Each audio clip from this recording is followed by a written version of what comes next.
नमस्ते दर्शकों, India news देख रहे हैं आप और मैं हूं आपके साथ वैभव मिश्रा। स्ट्रेट ऑफ हॉर्मुज को लेकर अमेरिका और ईरान के बीच तल्खियां अब और ज्यादा बढ़ गई हैं। अमेरिकी राष्ट्रपति डोनाल्ड ट्रंप ने एक एआई जनरेटेड तस्वीर साझा कर स्ट्रेट ऑफ हॉर्मुज को न्यू यूएस टेरिटरी बताया, जिसके बाद ईरान की ओर से अब कड़ी प्रतिक्रिया सामने आई है। दरअसल अमेरिकी राष्ट्रपति ट्रंप ने अपने सोशल मीडिया प्लेटफॉर्म पर एक एआई जनरेटेड तस्वीर साझा की। तस्वीर में ईरान और अरब प्रायद्वीप के बीच स्थित स्ट्रेट ऑफ हॉर्मुज को नीले रंग में दिखाया गया था। उसके ऊपर बड़े बड़े अक्षरों में न्यू यूएस टेरिटरी लिखा था। यह पोस्ट ऐसे समय में आई जब ट्रंप लगातार दावा कर रहे हैं कि अमेरिका का इस रणनीतिक जलमार्ग पर पूरा कंट्रोल है। ट्रंप की पोस्ट के बाद ईरान के उप विदेश मंत्री काज़ेम गारिबाबादी ने सोशल मीडिया प्लेटफॉर्म एक्स पर तीखी प्रतिक्रिया दी। उन्होंने लिखा कि जिस तरह ट्रंप ने फारस की खाड़ी का नाम सही लिखा है, उसी तरह हॉर्मुज के बारे में उनका भ्रम भी बहुत जल्द दूर हो जाएगा। ये फिर हम इस भ्रमित व्यक्ति के भ्रम को दूर कर देंगे। यही नहीं, ईरान के सुप्रीम नेशनल सिक्योरिटी काउंसिल के प्रमुख मोहसिन रेजाई ने भी ट्रंप के बयानों की जमकर आलोचना की। उन्होंने एक्स पर लिखा, हॉर्मुज स्ट्रेट को फिर से खोल पाने में अमेरिका की अक्षमता और उस पर मालिकाना हक जताने के उसके दावे के बीच एक अंतर वाशिंगटन और स्वयं हॉर्मुज स्ट्रेट के बीच 7000 मील की दूरी से भी अधिक बड़ा है। वहीं ईरानी संसद अध्यक्ष मोहम्मद बाघेर गालिबाफ ने यह दोहराया कि जब तक अमेरिका अपने वादों को पूरा नहीं करता, तब तक स्ट्रेट ऑफ हॉर्मुज खोलने का कोई सवाल ही नहीं उठता और अमेरिका के दावे पूरी तरह सिर्फ और सिर्फ खोखले हैं। जिन दावों को लेकर अमेरिका लगातार इन दावों पर बहुत बड़ी अपील करता हुआ, बहुत बड़ा दावा करता हुआ। लेकिन खबर क्या है दोस्तों, ऐसे में समझना बहुत जरूरी है। दरअसल ट्रंप ने हॉर्मुज को अमेरिका का घोषित इलाका बताया है। ट्रंप ने हॉर्मुज की बाकायदा एआई तस्वीर पोस्ट की। तस्वीर में लिखा न्यू यूएस टेरिटरी। ईरान का ट्रंप पर जबरदस्त पलटवार और ईरान की तरफ से कहा गया कि वो ट्रंप का भ्रम बहुत जल्द दूर करेंगे। सच और दावे में 7000 मील की दूरी है। मोहसिन रेजाई अभी नहीं खुलेगा हॉर्मुज, ये बात बाघेर गालिबाफ की तरफ से कही गई है। यानी कि ट्रंप ने एआई जनरेटेड तस्वीर के जरिए जो दावा किया है, उस दावे के बीच अब यह बहुत बड़ा सवाल। तो हमारे सर्वे में जब सवाल हम अपने दर्शकों के बीच लेकर गए तो उन्होंने क्या कुछ कहा, यह हम आपको समझाएंगे बिग वॉल के जरिए। दरअसल सर्वे का सबसे पहला सवाल, क्या हॉर्मुज को अमेरिकी क्षेत्र बताना ट्रंप का बड़बोलापन है? यह सवाल जब हम जनता के बीच लेकर गए तो उन्होंने जवाब क्या दिए, वो हम आपको बिग वॉल के जरिए बताएंगे। दरअसल हां, यह सिर्फ बड़बोलापन है, यह बोलने वाले 45% हैं। अमेरिका की दबाव की रणनीति, यह बोलने वाले 40% बड़ा रणनीतिक दावा है।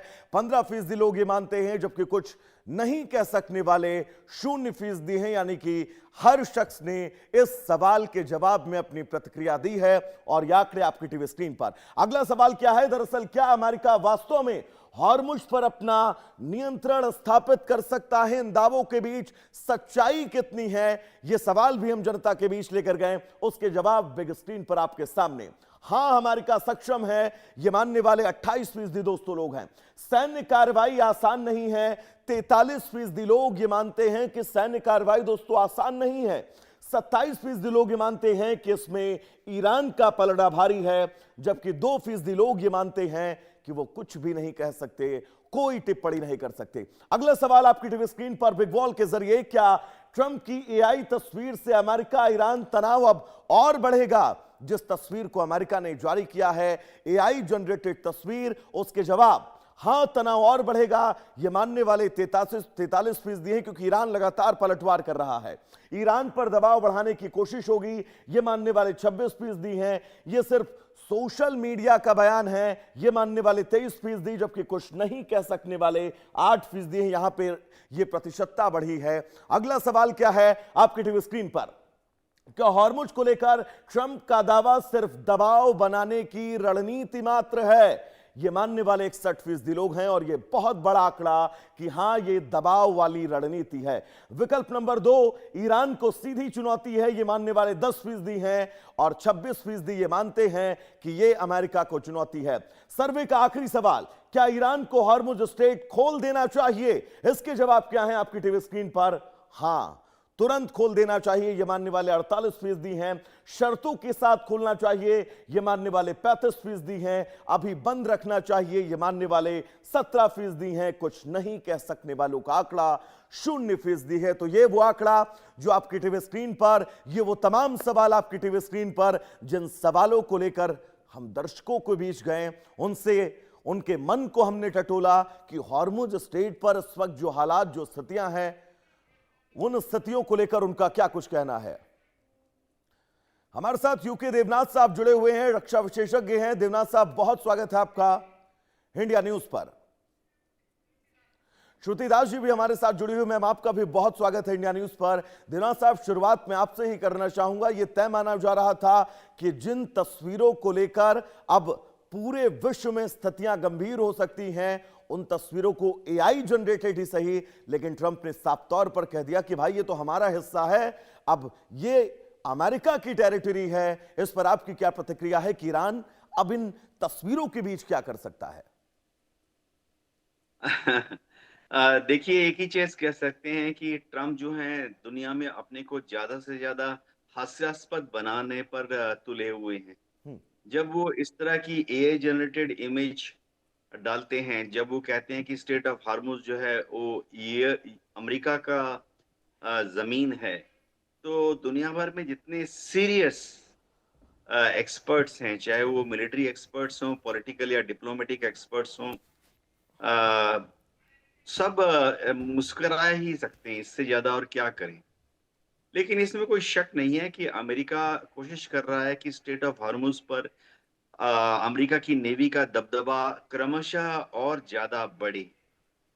जहां तक हम देख सकते हैं, पर्शियन गल्फ के अंदर जो ईरानी बंदरगाह हैं, अमेरिका की नेवी ने उनकी नाकाबंदी की हुई है। कोई भी देश का जहाज ईरान के बंदरगाह ना जा सकता है, ना आ सकता है। इस तरह से ओमान की खाड़ी में भी अमेरिका की नेवी का दबदबा है। अ, शायद ट्रंप इस एआई जनरेटेड इमेज को दिखा के यही कह रहे होंगे कि ओमान की खाड़ी में अमेरिका की नेवी का दबदबा है। पर्शियन गल्फ में ईरान के सारे बंदरगाहों को अमेरिका ने घेरा हुआ है। तो वो दिखाने की कोशिश कर रहे हैं कि अमेरिका का ही बोलबाला है।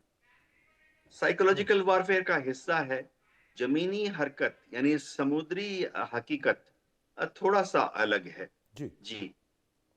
श्रुति जी, मैं आपके पास आना चाहूंगा। हम लोगों का एक कहावत है कि जो गरजते हैं वो बरसते नहीं हैं और बरसने वाले बरस कर चले जाते हैं। और मैं इस युद्ध के पहले दिन से ही देख रहा हूं, अगर मैं पहला अटैक अमेरिका का छोड़ दूं तो डोनाल्ड ट्रंप सिर्फ और सिर्फ गरज रहे हैं, बरसने की जगह वो अब ये एआई तस्वीर का सहारा लेते हुए नजर आ रहे हैं। नमस्कार आपके और आपके दर्शकों को।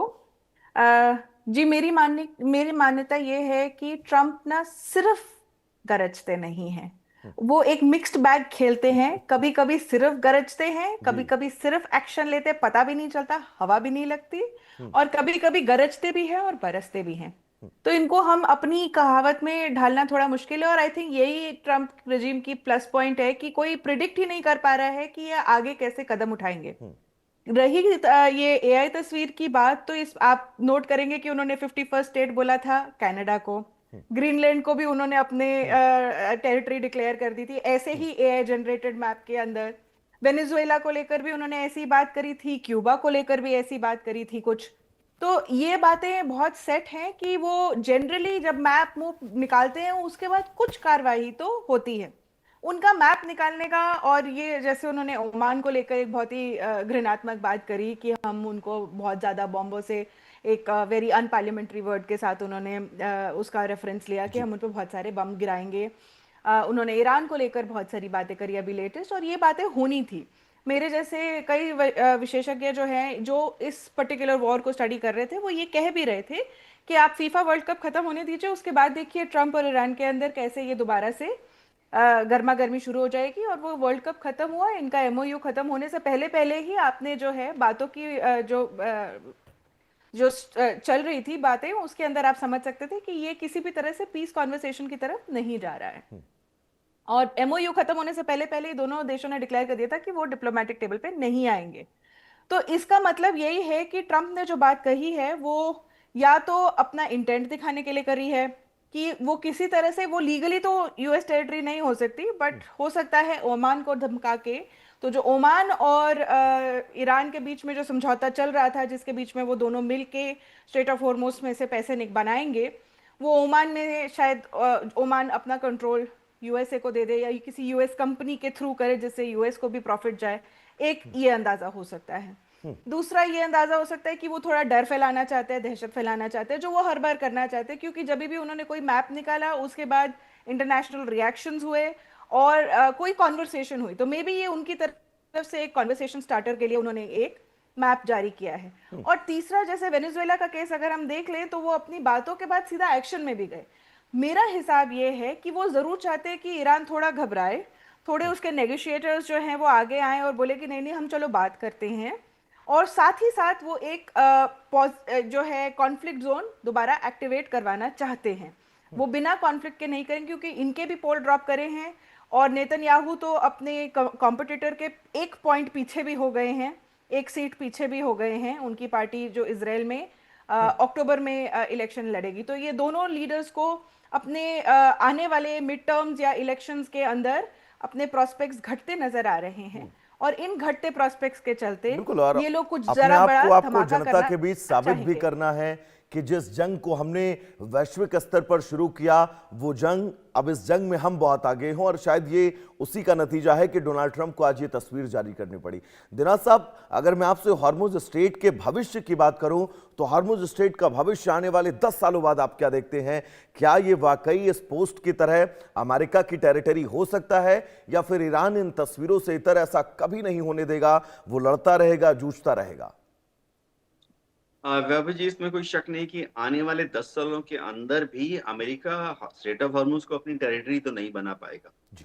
लेकिन हाँ, अमेरिका पूरी कोशिश करेगा कि सिचुएशन 27 फरवरी के पहले जो थी वैसी ही चली जाए। यानी दुनिया भर के जितने शिप्स हैं वो इंटरनेशनल मैरीटाइम ऑर्गेनाइजेशन के जो नियम कानून हैं, अनक्लॉस यूनाइटेड नेशंस लॉज ऑफ सी के जो कानून हैं, उसके तहत फ्रीडम ऑफ पैसेज हो, राइट टू नेविगेशन हो, ये हो जाएगा। ये इसलिए हो जाएगा क्योंकि ईरान भी आस्ते आस्ते जब देखेगा कि अमेरिका और हमले नहीं कर रहा, इजराइल और हमले नहीं कर रहा, तो ईरान भी समझ जाएगा कि उसको और आर्म ट्विस्टिंग करने की जरूरत नहीं है। और ईरान आस्ते आस्ते स्टेट ऑफ हॉर्मुज की जो अपनी एडमिनिस्ट्रेटिव अथॉरिटी है, उनको सिर्फ एक रजिस्टरिंग अथॉरिटी बना देगा कि ठीक है, जो भी जहाज स्ट्रेट ऑफ हॉर्मुज से चाहे गल्फ की तरफ जा रहा हो या गल्फ से निकलकर अरब सागर की तरफ आ रहा हो, एक आंकड़ा मेंटेन करो, एक रिकॉर्ड मेंटेन करो, जबरदस्ती नहीं होगी। लेकिन ये तय है कि आने वाले भविष्य में ईरान इतनी आसानी से इजराइल के किसी शिप्स को, इजराइल के शिप्स जाते नहीं है, मुश्किल से एक दो जाते हैं, या अमेरिका के किसी शिप को इतनी आसानी से स्ट्रेट ऑफ हॉर्मुज से गुजरने नहीं देगा। दुनिया के बाकी जो देश हैं उनके कमर्शियल शिप्स को आस्ते आस्ते ईरान जाने देगा। मैं 5 से 10 साल के हॉराइजन की बात कर रहा हूँ। निकट भविष्य में, यानी अगले 15 दिन, अगले 1 महीने में, जाहिर बात है सिर्फ वही शिप्स स्ट्रेट ऑफ हॉर्मुज से गुजरने के लिए ईरान आदेश देगा जो देश, यानी वो शिप जहां का झंडा उड़ा रहा है, जहां रजिस्टर्ड है, वो देश अगर ईरान का दुश्मन देश नहीं है, मित्र देश है। जी। और सुधीर जी, कितना मुश्किल है ये अमेरिका के लिए स्ट्रेट ऑफ हॉर्मुज पर अपने प्रभुत्व को स्थापित करना? अगर वो अपनी टेरिटरी तो यहाँ पर घोषित कर दे रहा है, आई तस्वीर के जरिए पूरा विस्तृत तौर पर बताता है कि भाई अब ये अमेरिका का हिस्सा है और अमेरिका का इस पर कब्जा है, लेकिन ईरान, ओमान और तमाम खाड़ी देशों के बीच मौजूद ये पतली समुद्री लाइन जो बहुत बड़ा वैकल्पिक मार्ग है ऊर्जा स्रोत का, ऐसे में अमेरिका के लिए कितनी मुश्किलें होंगी स्ट्रेट ऑफ हॉर्मुज पर इस तरह से कब्जे के लेकर? देखिए, अमेरिकन गवर्नमेंट के लिए तो 100% मुश्किल है, क्योंकि आपकी फिजिकल प्रेजेंस नहीं है वहां। अगर आपको वहां पे अपना दबदबा बनाना है, आपको वहां पे अपनी नेवल शिप, मिलिट्री उसी चीज के लिए डिप्लॉय करके रखनी पड़ेगी, और ये डायरेक्ट काउंटर करेगा ईरान को।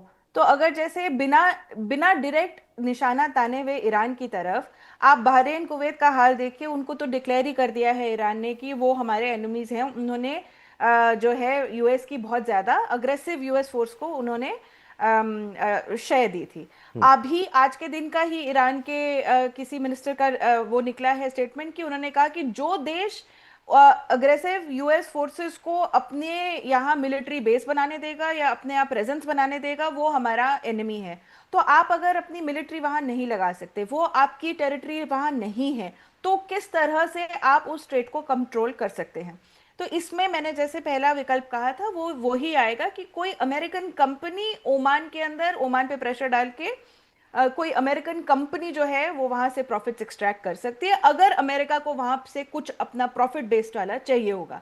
पर जैसे देवनाथ सर ने कहा कि वो होगा कि वहां पे तो अब आपको टोल देना पड़ सकता है किसी तरीके से, और ये अब तक नहीं हुआ था।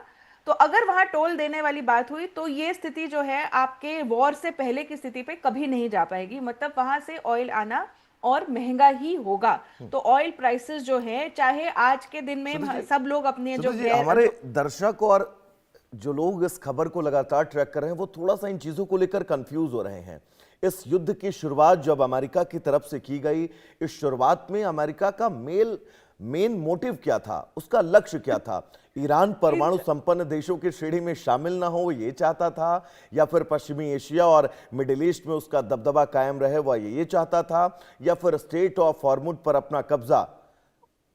जब बड़ा ये युद्ध शुरू हुआ, कंफ्यूजन क्रिएट कर रहा तो है। उन्होंने अपने कुछ 4-5 उन्होंने ऑब्जेक्टिव्स रखे थे। पहला कि जो एक्सेस ऑफ रेजिस्टेंस है, वो जितने लोगों को ईरान अपना हिजबुल्लाह, हमास और हुतीस, इन तीनों को जो सपोर्ट करता था, और ऐसे 12 कम से कम और हैं जो छोटे मोटे ग्रुप्स हैं, उनको जो आर्म्स और सप्लाई और आइडियोलॉजी के थ्रू एक्टिव रखता था इस रीजन के अंदर, उसका ये काम वो बंद कर पाए। दूसरा सबसे मेन जो है, जो डंके की चोट पे छाती पीट पीट के इन दोनों नेशंस ने कहा था, वो कहा था दोनों युद्ध, अभी वाला और पिछले वाले में, रेजिम चेंज, वो तो नहीं हो पाया।